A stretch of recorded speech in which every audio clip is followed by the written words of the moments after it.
Pape Gueye jàmbaar la jaajëf Fallou Ndiaye Fallou Gueye Fatou Kébé Belle Noble yéen ñëpp ñu ngi leen di nuyu André Modou Ndaw Badra Silla Badra yéen ñëpp ñu ngi leen di jaajëfal alors sëñ Saliou tuuti joxaat ma yor bi ndaxte xam naa ne fa la ñuy tàbbi rek daal di daane soo ma joxaatee yor bi gis nga ci kaw dañ fa gis kii di Babou l'économiste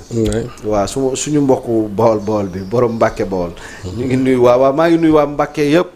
waa Mbàkke Bawol yëpp waa Touba maa ngi leen di ziara alors moom mu ngi wax ci projet de loi bi sëñ Saliou est-ce que foofu lu fa sawaay wax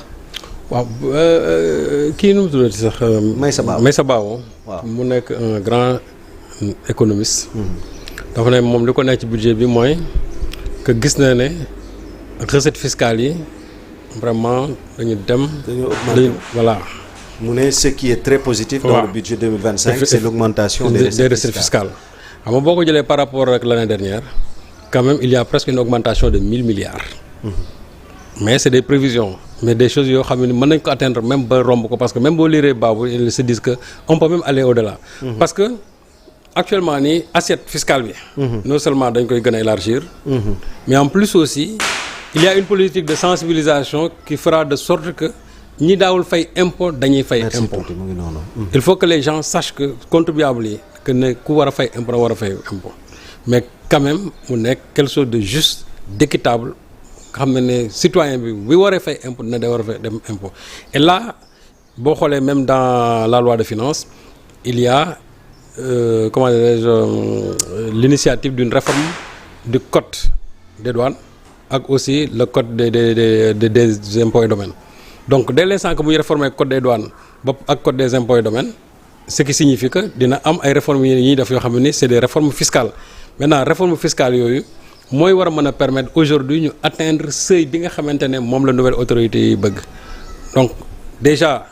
am na ci benn recouvrement boo xam ne ñi ngi ci woon il y a une dynamique qui a déjà été enclenchée mais le fait quand même d'avoir une hausse de presque 1000 milliards pour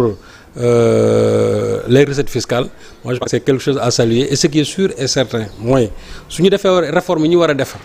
parce que réforme yi comme ni ma la waxee code des douanes même le code des marchés dañ koy réformer waat code des marchés dañ koy réformer waat te li ci gën a neex mooy code des marchés bi yi ma jot a gis bu ñu ko réformer daf ci am pàcc boo xamee ni day gën a dooleel surtout les petites et moyennes entreprises ak surtout associations yi nga xam ne à vocation économique lañ donc loolu dafay am ay dispositions spéciales boo xam ne ni dañ koy def dans le code des marchés ce qui signifie quoi ce qui signifie que au moins am na ay unités industrielles yoo xamante ni ou bien commerciales yoo xam ne ni état bi ñu ngi leen di gestu tey loolu ñoom lañ koy jagleel bien sûr ça dépendra tout simplement ci li nga xamante ne seuil bi ñu leen may mais au moins li nga xam ne ñoom mën ñoo tolloog seen doole état bi dina leen favoriser ba bu fekkee ne dafa am commande publique boo xam ne dañ ko war a def ñoom seen wàllu bopp dinañ leen jox commande boobu. Donc moi je crois que avec la réforme de l'assiette fiscale ak code des domaines ak pas code des domaines code des douanes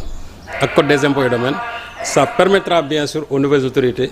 d'avoir encore plus de recettes par rapport ak bien sûr li nga xamante ne moom la ñu amoon les années passées. D'accord alors kon budget bi liñ ci natt ni yaakaar nga ne war na mën a doxal. non pour man budget bi man je suis sûr et certain que politique bi bu ñu ko doxalee. budget bi li wóotoon mooy on peut même aller au-delà te may sa baabu c'est ce qu'il dit c'est-à-dire que recettes yi nga xamante ne moom la ñu wax on peut même aller au-delà de li nga xamante ne moom moo nekk dans les prévisions. Peut-être que dañuy jouer un peu sur la providence rek mais jàpp naa ne même su fekkee ne y a une hausse presque de 1000 milliards moi je sais que on peut aller même au-delà parce que exonération yi ci bi dafay dakk yenn abattement fiscal yi nga xamante ne doon am dafay dakk ñenn yi nga xamante dañ ne ay négociations fiscales ci suuf loolu day dakk ñi nga xam ne dañoon toog ne du ñu fay loolu aussi day dakk donc loolu lépp boo ko jëlee ji bi réunir ko ba pare ñi war a fay impôt yëpp fay impôt moi je crois que on peut bel et bien atteindre ce seuil-là et même aller au-delà. Ouais. Kon c'est important alors Serigne Saliou ci wàllu li nga xamante ne nii moom mooy budget bi donc fi mu toll nii ni ñu ko defee cette année yenn travaux yi ñu def ko huis clos ak rationalisation dépense bi ñuy wax. wàññi yenn yi donc lan la rupture la wala dañoo nekk ci. si non xam nga projet bi dafa am lu bari loo xamante ni daf ko lal d'abord mooy yàq nga xamante ne moo amoon dans l'administration den train de vie état bi nga xam moom moo amoon parce que boo xoolee même les dépenses de l'état dafa wàññeeku te dépenses d'état yi loolu dafay impacter sur le train de vie de l'état dépenses d'investissement yi dafay yokk boo xoolee aussi même masse salariale bi xam nga masse salariale bi boo ko doon jël entre 2021 ba 2024 soo jëloon nekk ni taux bi c'est-à-dire chaque année masse salariale bi da doon yokk de 160 milliards or boo xoolee entre daaw ak ren masse salariale bi 43 milliards moo ci yokk parce que daf doon am ay recrutement yaa ma neex yoo xamante ni dañuy jël di dugal rek di dugal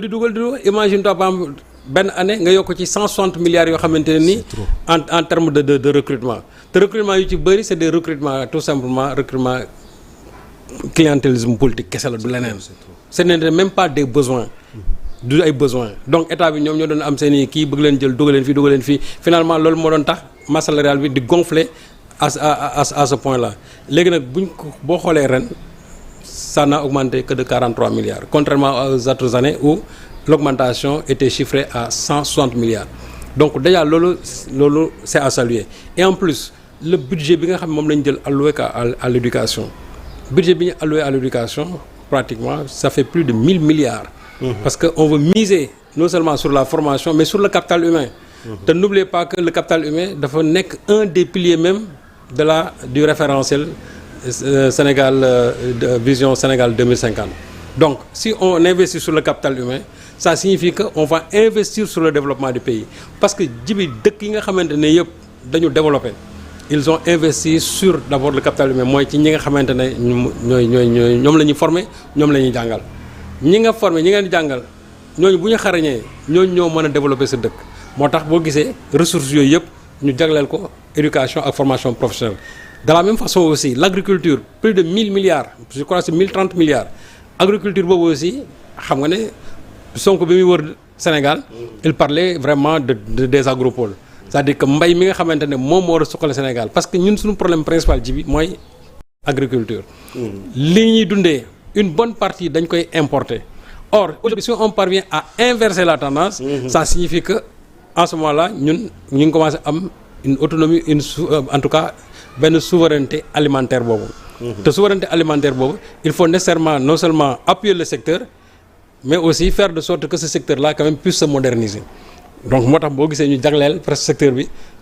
xaalis boobu yëpp et en plus aussi 120 milliards prévus pour accompagner paysans yi pour la prochaine campagne agricole donc loolu ça va quand même avec l'esprit du référentiel parce que esprit référentiel bi tey mooy faire de sorte que agriculture bi ñu taxawlaat ko avec bien sûr l'érection de ces agropoles donc loolu feeñ na quand même ci budget bi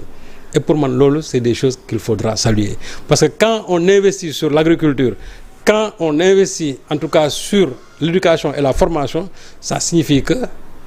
yow yaa ngi ci yoon wi nga xamante ne foofu lañ la doon xaar plutôt que dans des dépenses vraiment de prestige plutôt que aussi de gonfler la masse salariale simplement parce que tu veux caser une clientèle politique or ren wane na ne quand même fii on ne case pas une clientèle politique parce que boo xoolee masse salariale bi li ci yokk c'est quasiment 43 milliards tout simplement contrairement aux 160 milliards yi nga xamante ne chaque année Macky Sall daana ko yokk ci masse salariale bi te feeñul fenn nag feeñul fenn ñu ci bëri ay toog mu dox la daan nekk parce que y a beaucoup yoo xam ñi ngi émarger dans la fonction publique alors que en réalité ils n'ont amuñu sax bureau bëri na ci ñoo xam ne nii chaque jour ñi ngi émarger di fayeeku te mosu ñoo dem fenn mooy toog mu dox bi nga xamante moom la ñuy wax voilà. alors Serigne Saliou dafa am benn coow bu fi jug nag ci semaine bi est-ce que nekkul prétexte ngir ñu waxtaane ñun enjeux yi nekk ci industrialisation ndaxte polémique bi mu ngi wër nekk ci fëgg jaay yi waaw am naam amul ministère bi démentir na mais naka la ñu mën a